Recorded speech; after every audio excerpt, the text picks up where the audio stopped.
अरे कहाँ गई थी बेटा? मैं बुक्स लेने गई थी। तो आप लोग सब इतने परेशान क्यों हो रहे हैं? बेटा किसके साथ गई थी? मेरे साथ गई थी राह।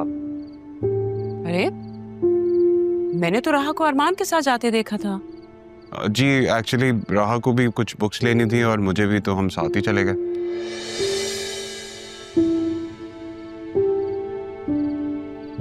क्यों मामी, आपने मेरे खिलाफ एफआईआर तो नहीं कटवा दी? ध्यान जो है आपको मेरा इतना। नहीं बेटा, मगर बता के जाना चाहिए था ना, परेशान हो रही थी आप। माँ की आदत नहीं है ना, इसलिए अब भूल गई थी। सॉरी। जरियून, वसीम भाई आए नहीं, फिर उन्होंने कहा था खाना हमारे साथ खाएंगे, फिर चक्कर ही नहीं लगाया। जी वो जब से आए हैं बस अपने पुराने दोस्तों में मसरूफ हो गए। मैंने आपका मैसेज उन्हें पहुंचा दिया था। सुबह अगर हम ऑफिस के लिए जा रहे होंगे तो मैं उन्हें पिक कर लूँगा, और तुम भी रेडी रहना। ठीक है, मैं रेडी रहूंगी। मैं कमरे में जा रही हूँ। अल्लाह हाफिज़। बहुत दिन बाद मुस्कुराई है। अदील तुम इससे कहो ना कि मुझसे बात तो करे। अभी मैं ये कोशिश तो आपको खुद ही करनी होगी।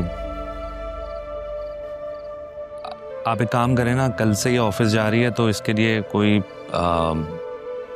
इसकी पसंद का कोई खाना बना के ले जाए। इसी तरह से होगा। आप मैं सिर्फ मशवरा दे सकता हूँ, अगर ठीक हो जाएगा सब।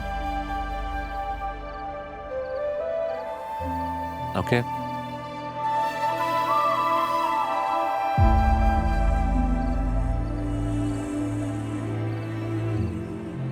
ऑफिस तो मुझे जाना होगा। कबीर को अपनी बेटी से दूर रखने के लिए मुझे जाना ही होगा।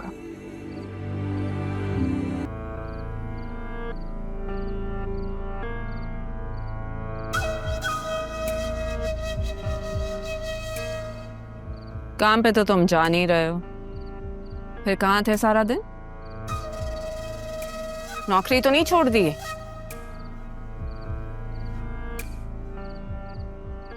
कुछ पूछ रही हूं तुमसे।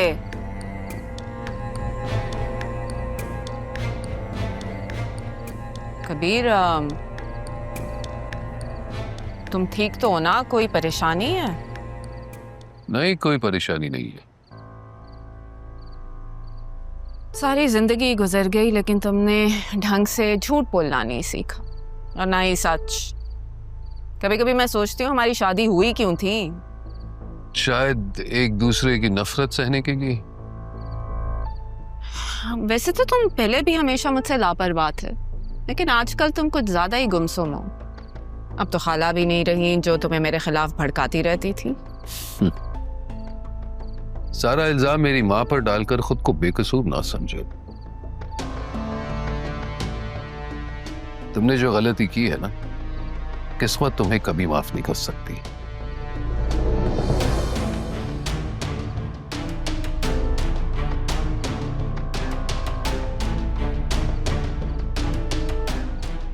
ऐसा क्या किया है मैंने? किसी का आशियाना जलाकर खुद के घर में रोशनी की थी ना।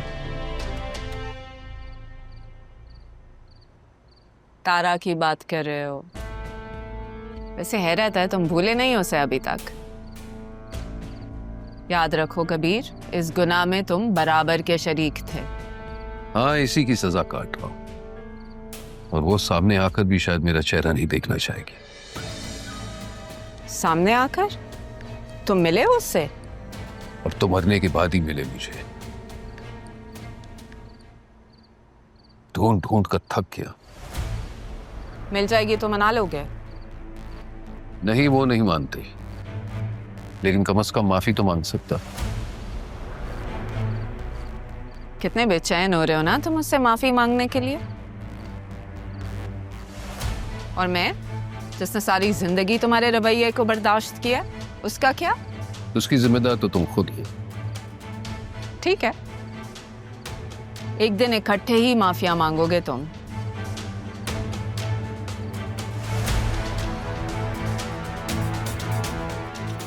देखना मैं क्या करती।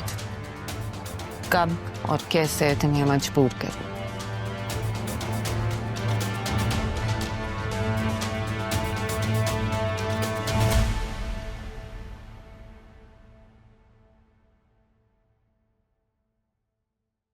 आसिफ, क्या बात की है तुमने आप ही से? मैं शर्म आनी चाहिए। क्यों? मुझे क्यों शर्मानी चाहिए? मुझे इज्जत से इस घर में ब्याह के लाया गया है, रिश्ता लेकर गए थे आप लोग, मैं क्यों शर्म करूं? नहीं, मैं समझ रहा हूं तुम्हारी बात, तुम क्या कहना चाह रही हो। एक बात याद रखना आसिया, कोई इंसान अगर कोई गलत फैसला लेता है ना तो उसे तब्दील भी कर सकता है, लेकिन मैं नहीं चाहता कि मेरी बेटी को कोई दुख पहुंचे।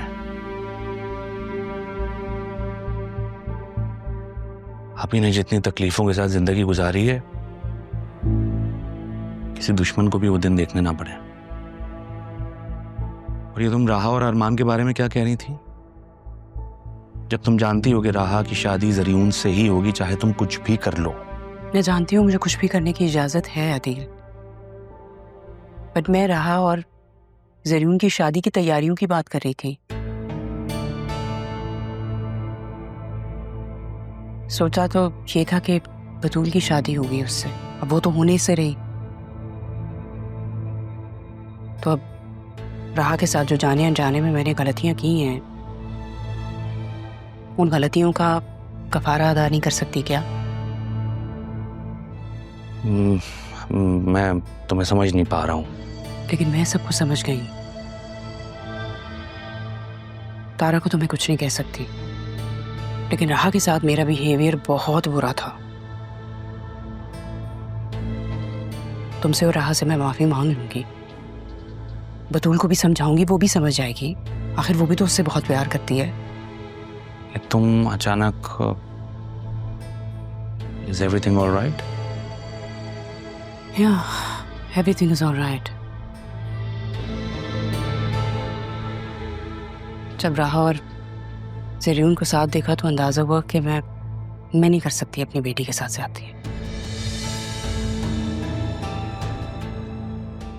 जो राहा का है वो राहा को ही मिलना चाहिए।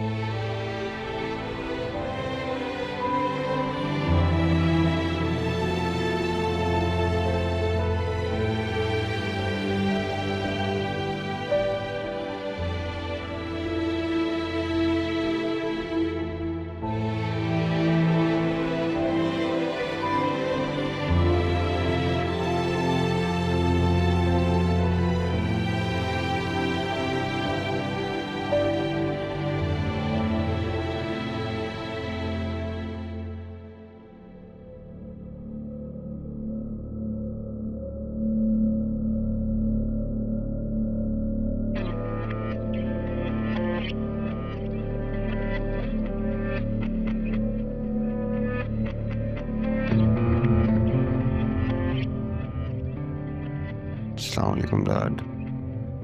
Good morning. मॉर्निंग। कैसे हो?